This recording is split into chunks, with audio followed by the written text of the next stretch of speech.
Tap in, I'm about to show you a magic trick. Well, really it's not a magic trick, but if you purchase your mailing wig from me, this is how you maintain it in between shampoos and while you're wearing it. All you need is a spray bottle, fill it with water, get you some clips to section off your hair into manageable sections, and get you some 14-in-1 Hawaiian Silky. Apply it in small increments and add more if you need it, only as needed. Using more product than necessary will cause a residual buildup and have your wig requiring shampooing more frequently than necessary. And y'all, that green dot on the side of my face is my birthmark, not a bruise. I promise ain't nobody out here beating me up in these streets.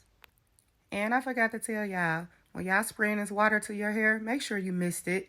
Make sure that you do not oversaturate the hair. You'll know if the hair is saturated when you add the water and your hair is dripping. That's not what you want. You want a light mist because you want this to air dry throughout the hair. And when you finish, your hair should look like this. I hope this video was helpful. Don't forget to like, comment, and share this video with others as it may be helpful to others in the wig wearing community.